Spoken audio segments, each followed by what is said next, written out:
Hello, my name is Rio, and welcome to a bit of a new thing for the channel. This is my first non-scripted video, and it's a reaction and analysis of the recent trailer, Fire Emblem The Three Houses, that we saw at E3. I'm really excited for this. I'm going to go through the trailer itself here, point out the things that I saw that I thought were interesting or cool, and give some theories, talk about what I've heard from others, and let's just get into it. So, here we go. Long ago, the divine Seros received a revelation from the goddess, a gift to help guide the lost. Okay, so we see the map here, which looks gorgeous, by the way, and we see these crests, these three crests. I think each one corresponds with the three houses. It's pretty easy to talk about there. And what she's talking about in the trailer, the divine, whatever it was, accord, inspiration from the goddess, I feel like there's going to be an emphasis more on religious conflict in this one than we have seen in other Fire Emblem games. So I'm interested in that. I think we could have something like the Warring States period possibly as well. Historically, the Chinese period where we had the Warring States, that could be part of this with the three houses. It's a bit speculation, but I think it could be really cool. I have seen people theorizing on the three paths thing from Fates, Revelation, Conquest, Birthright, and having that here. I hope that's not the case. I don't think it worked particularly well for Fates, so I'm hoping it's not this, but well, we'll just have to see. There's a fair amount we still don't know after this trailer. Now, the goddess watches over Fodlan. Oh, great cutscenes. I'm really liking the cutscenes. The arbiter of every soul. Yeah, I find it interesting what the role of the goddess is going to be, because some people have pointed out she seems to be a bit among the darker army on this, and the darker army is generally the bad army. So are we going to get an Ashira situation where we fight a goddess? That could be interesting, a new development. You know, not fighting a dragon as the final boss, maybe. Although there was that dragon in the mural, but we'll have to see. Okay, three houses, by the way. I mean, it's a descriptor, but I'm kind of not liking that name. It may be just me, but I feel like they could have done more with that, but we'll see. Okay, here we go. We got some juicy details here. So the way this is laid out is similar to the Tellius games, Path of Radiance, Radiant Dawn. That's not surprising. This is the first one on a home console since then. And now we've got Eldegard. I believe that's how we're... Or Edelgard? Edelgard. Possibly. But, so that seems to be... From what I see, I think she's going to be the Lord. And I'll get to why I don't think the other person that's prominently featured is going to be the Lord. But if that's true, we get our first female solo Lord. Now, I love Lynn and Celica and Erica, but I really wanted a solo female Lord. And we get one with an axe in there. I mean, we've only had one Lord with an axe, Hector the Rector, so that's a pretty good track record already. I'm really hoping this is the case. Let's go a little bit closer into there. So movement, and here we've got other stuff. So we got attack, that's pretty basic. Magic, now that's interesting. Is magic going to be something that a fair amount of units can do, or is it something unique to her position? Because this is a unique class. She's a unique class. Combat arts looks like that's returning from Shadows of Valentia. I'm all pro that. And then formation. Formation, I think I'll get to later in the video when we get into the army stuff, but that could be cool as well. So let's go into the actual stuff. Here we go. So we see with Eldegard, we've got the banner of the house that I think she's associated with, and then we've got Aristocrat.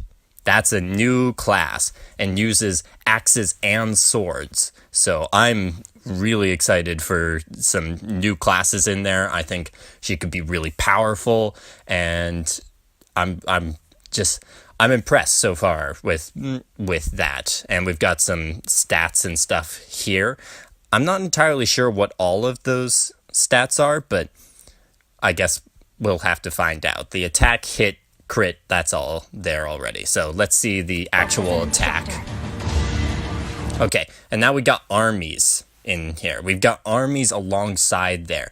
Now, when I first saw this, I thought that it would just be presentational, giving that feel for Fire Emblem, actually being directing armies and doing that. But I think the formations, someone else pointed this out, the formations may be associated and give bonuses to this part of the combat. So these normal grunt soldiers could potentially add to the combat. So we got Edelgard versus Mercedes here. It's looking pretty nice. And now we got Dimitri here, a lance unit, having the armies against him as well there. A kingdom soldier, seems pretty basic. Not much to see here other than design. And now we got Cloud, an archer. This kind of reminds me of the cutscenes for the archers in Shadows of Valentia. So I'm hoping that maybe a greater range for the archers is coming to this one as well. But again, that's speculation. We'll just have to see. Such a brutal, irrational world we live in. Some believe the crests, tokens of the goddess's power, are necessary to maintain order.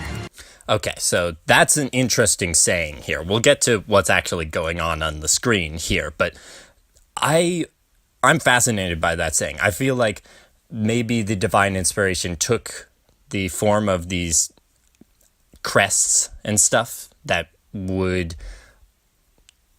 be given this religious significance, and that there are people like our potential lord here who find this a bit restricting.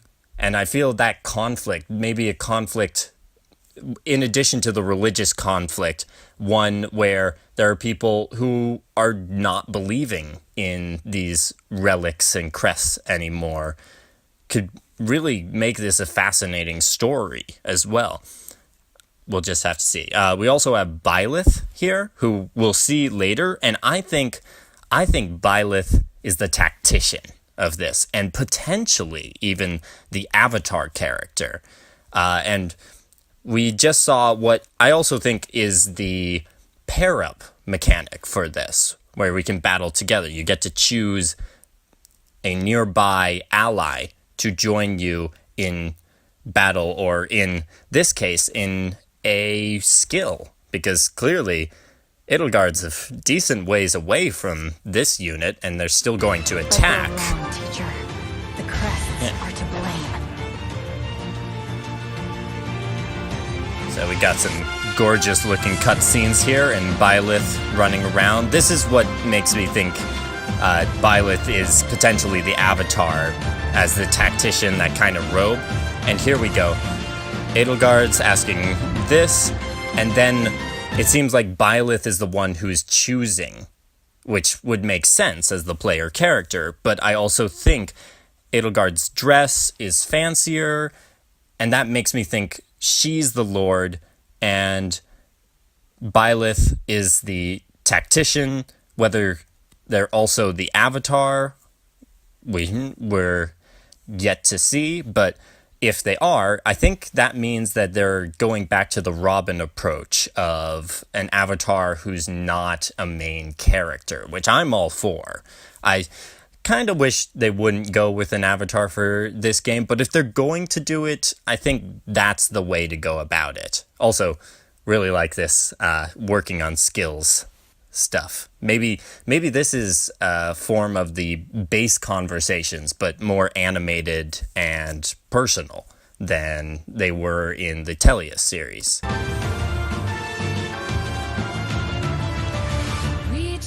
Okay, we got someone with a staff here.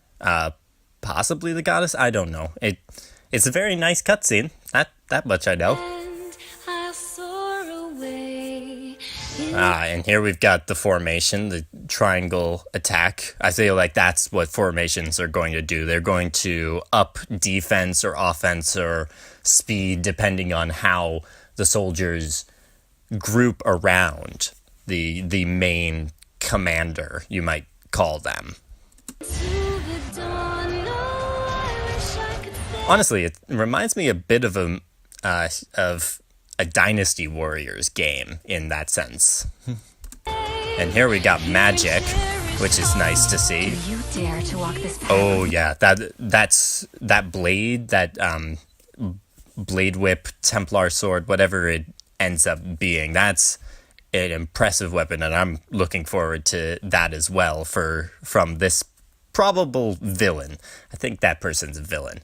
And I'm also really liking the music. The music is quite nice.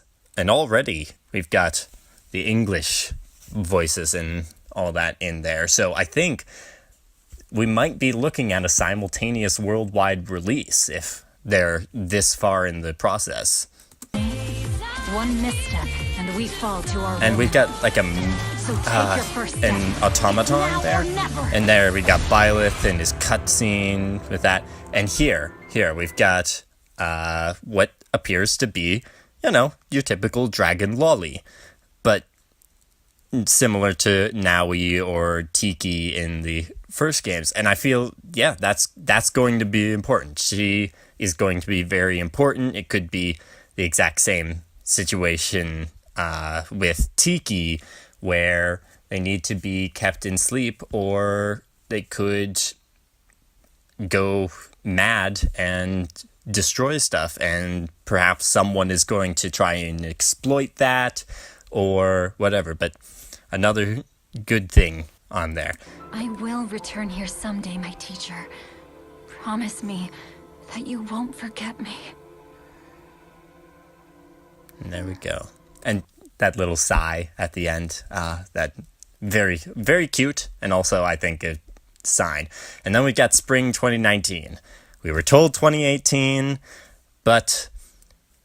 and I've seen this as the general consensus. Having it 2019, I think, is okay if they're really, really working on making this a good game, and I think it can be. I think from what I've seen, this can definitely be a good game. The story looks fascinating so far, although I did say that about Fates as well when I was first going into that. And the combat, it looks like they're trying out some new things. That's unsurprising. They like to experiment, but that's my impressions at the moment. That what we've seen so far makes me excited to see more, but we also still have a lot of information to go and a lot that we don't know. So I'm looking forward to seeing where the development takes us, and it's a good first step, and I'm glad we have at least some glimpse into that, because if we got through E3 without doing that, I think the Fire Emblem community might have ripped themselves apart.